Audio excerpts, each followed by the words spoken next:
Ms. Mazibuko, let me get to your overall reaction to the president's speech last night. Overall, we found the speech to be confident. It had a very it had a tone that was more reminiscent, in fact, of a budget speech than a State of the Nation address. But what was unfortunate was that all that action and boldness was focused on one thing, which is infrastructure development, which we welcome. But what we don't understand is where the money is going to come from. We know that as it stands, we are not engaging in enough infrastructure development, and the budget is about 330 billion rand short to cover the plans that are already on the table. How this additional laundry list is going to be covered is a mystery to me, and it would have been nice if the president had stated, for example, that the state would cut the wage bill, which is extremely high. It grows on an annual basis and it's unsustainable. If he had announced that he would cut the wage bill to pay for infrastructure development, which is essential for economic growth, that would have been a welcome development. Until then, we're going to have to wait for the finance minister to expand on that. Let me ask you, though, are you happy with what appears to be the state's bigger role in the economy? No. Not at all. And that's what I mentioned about the unfortunateness of it only dwelling on one issue. There was no mention from the president of how the private sector can grow the economy. And I think it was Sig who called earlier and compared us to China and said, go, China, go.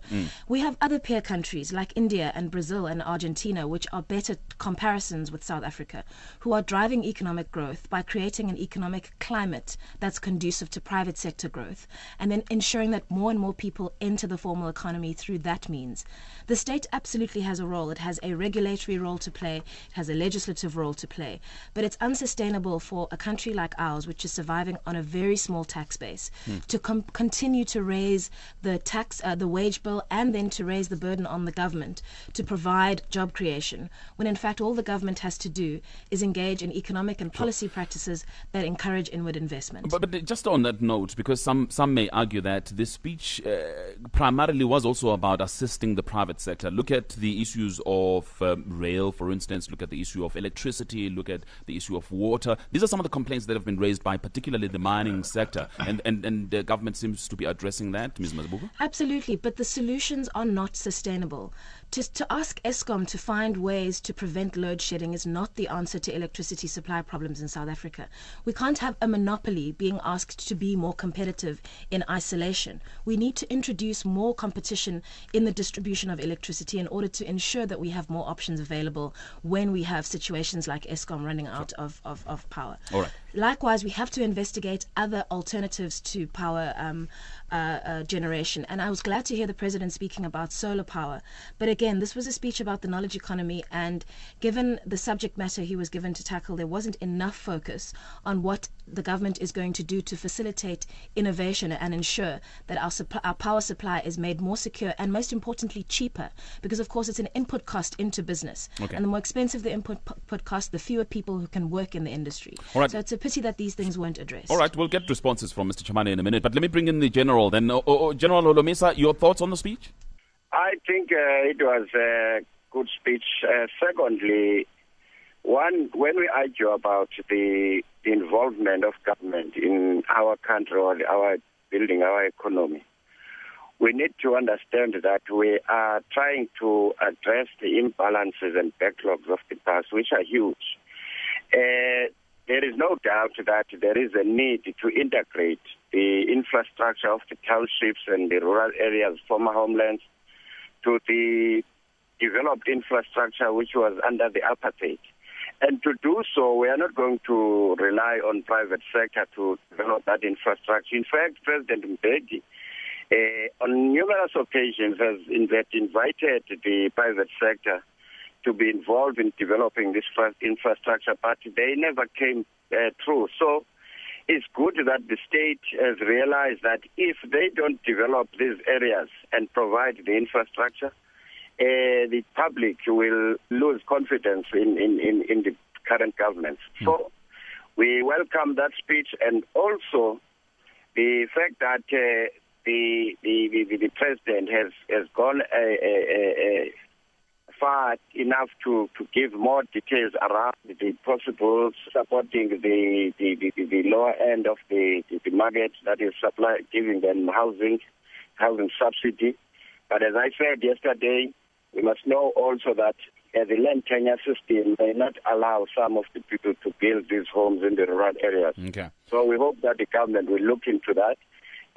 Thirdly, a little bit concerned that the president was more emphasizing the issue of building these railway lines, which are going to take manganese and other raw materials to the sea, instead of putting more emphasis that we need to invest on beneficiation where we can create sustainable jobs. Okay. Sorry, on that note, I just would like to bring in the Minister here, Collins Chabane, because the issue is, just picking up on what the General is saying, connect the dots for us. I mean, some of these initiatives that were announced yesterday, how do they link to the National Development Plan and the New Growth Path? Because part of the problem in the past has always been that people are saying, well, government announces initiatives in isolation. There is no link between one and the other.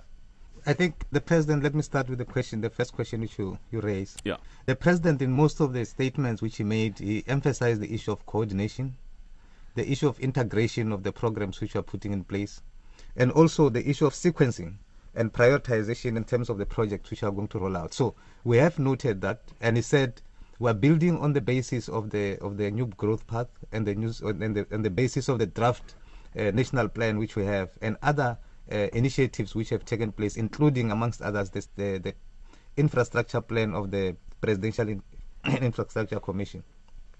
Now, the coordination in that regard, we hope that it is going to do that. Firstly, that the issue of financing, the President did indicate that most of these projects, we do have the money to start them, especially in the parastatals, and obviously we are going to look for money elsewhere. Next week, there's a delegation which is going to the Middle East to look to meet with the sovereign funders to try and mobilize finance to finance most of these projects. So it's not only government money which will be required to do this. And secondly, that the president did indicate that the projects which have identified are mainly meant to stimulate the industry. For example, if you talk about the Waterberg in Limpopo, most of the mining companies which are supposed to invest, they can't invest because they don't have rail to take coal either to the power stations or to the coast. And secondly, you don't have the necessary water, there's a shortage of electricity and so on and so forth. Now, once you put those projects in place, especially in those critical areas, you are going to enable those mining houses to begin to do investments, which is going to bring a lot of jobs and also to grow the economy. Step back just a little, just for a second, because Ms. Masbugo is suggesting that instead of going elsewhere to look for the money, why not cut the fat within government? Obviously, the budget, if you look at our budget, we said in 2009 that as we begin to implement the priorities which we are dealing with, we are going to begin to see the shift in the budget to the priority areas. We have the NHI, which is supposed to be dealt with. We have other things. So money have been shifting from various areas to fund the priorities. But the economic infrastructure, for example, it can't be done by government alone. We need other investors to come in order to put their money in there. Yeah, but still, there's a question of access in as far as government is concerned. Cut the fat, deal with the salaries. Even, I remember last year, Finance Minister Pravin Gordhan raising concerns about the salary bill within government. Yes, those are some of the issues which we continue to grapple with. You must remember that we have got people who are employed. We need to employ more people in government, and the general living standard of the South African workers is beginning to improve since 1994. So we should not only look at the cost of the wage bill, which has been of concern if compared to the other priorities which we are dealing with. But it doesn't mean that we won't have the money to put the projects in place. So the money is available? The money is available. Okay. And we're going to mobilize funds from other sources, private sector, so that we're able to build the economy. So Ms. Masbugo, no need to worry about that. Again, I'm looking forward to hearing from the finance minister. But what I want to know from the minister is, why do we need more employees in government? Why do we need to increase the wage bill higher than it already is? Which the finance minister has already said is excessive given the development and the spending priorities he has. All right, the minister will respond to you. Anything else perhaps that you'd like to pick, Ms. Masbugo, before I get the minister to respond? I also thought it was unfortunate that the president didn't mention crime in his speech in any substantive way. and not just in the sense that it disempowers people and makes people fearful in their own homes, but also in the fact that it slows down economic growth. If we don't have a safe environment, we can't attract inward investment, and that's a really important issue which is top of mind amongst South Africans, including jobs and all of the other important things that people are concerned about. So that was unfortunate. And there also wasn't enough emphasis on quality education, which again in a speech on the knowledge economy was disappointing, especially given the fact that we've just seen strike action in the Eastern Cape as a result of SADTU, and the President actually thanked SADTU for being committed to being in class on time, teaching for 7 hours a day, when clearly this is not the case on the ground. All right, but let's talk a little bit about education. I mean, what were you expecting the President to say? I mean, I'm looking at my notes here. He spoke about major achievement in the doubling of grade R enrollment from 300,000 in 2003 to 705,000 in 2011. Target of 100% coverage by grade for grade R by 2014. Higher education, 2 universities will be built, one in the Northern Cape, one in Limpopo, one in Mpumalanga. What more would you have wanted him to talk about? The President didn't mention the 33% of kids, or the fact that only 33% of kids who started grade R, for example, in 2000, actually made it through to matric on the other end of the system. Almost 500,000 students, pupils dropped out of the system, and there is no indication of what is going to be done in order to upskill these young people and ensure that they can enter the formal economy. So yes, uptake at the beginning is very important, but sustainability is equally, if not more important, because what we don't want is a situation where we have undereducated young people who are unemployed or unemployable. The announcement about universities was great, but it would have been nice to hear the President say, for example, that nursing colleges and teaching colleges are going to make a comeback. These are 2 major shortages that the government in particular faces, because of course teachers and nurses and doctors who work for the state are ultimately civil servants and they count under the government wage bill. But we have a shortage of both, and we have an inability to develop a knowledge-based economy when we don't have quality teachers, particularly who are going to teach maths and science. Minister Chabane? It's very interesting. I think it will be important for people not to focus on what the President say only, because in the drafting of the speech, you can't speak about everything else which is there in government. Parallel to after the President did make the speech, we published from the GCIS point of view a summary of the achievements which we have made. We'll be publishing the midterm review, which we are going to give details for each and every sector which have been identified in government on the 12 outcomes, as how far we are, what are the challenges, what is it that we are going to be doing. In that detailed report, you will find the steps which we are taking in every sector. You have to have a focus when you deal with a speech of this nature. Where do we want to put the nation's attention to for this coming year? What are the critical issues which we need to address? And the President identified 3 issues: unemployment, inequality, and poverty.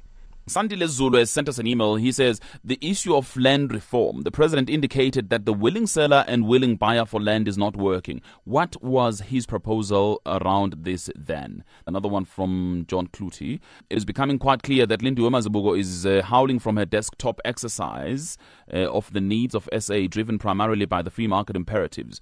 Given South Africa's past, the experiences and needs of blacks and whites are still polarized. Lindiwe Mazibuko is clearly leaning towards the aspirations of whites, which she seeks to emulate. She must howl herself into oblivion. We're wrapping up here, Ms. Mazibuko. Your closing remarks for me. I just want to address the comment by Jonathan, who tried to align ideology and race. There's nothing white about the systems that I'm proposing. They're being implemented in countries like India and Brazil. Perhaps, he wants to call them white. What it is a system that works. It's a partnership in which the government knows what its role is, and it plays that role. And I agree with the Minister that infrastructure development is a role that government must play. It's the first thing I said at the beginning of this interview, that we welcome this program, but we wonder where the money is going to come from. And our proposal is that the enormous government wage bill should be cut in order to fund this. All right, Minister, wrapping up, please. We never pretended that the state is going to create all the jobs which we need. Firstly, let me address the issue of the money. We have got institutions which have got funds. We have got the PIC, we have got the DBSA. We're putting up the Post Bank, and so on and so forth. So all the resources of the country need to be focused towards the investments in where jobs are going to be created, not buying shares in the stock exchange. Secondly, the issue of money coming from China. Where do you get the money now? The United States doesn't have, Europe doesn't have. The money, you can only get it from the Middle East and China. Anybody who go to look for money in London will go to China to get it. We have to find the resources where they are available for us to be able to invest. And that will be done in terms of law, in terms of all the agreements which are going to be reached to deal with that. But the state have to drive the recovery of the economy. There's no other way.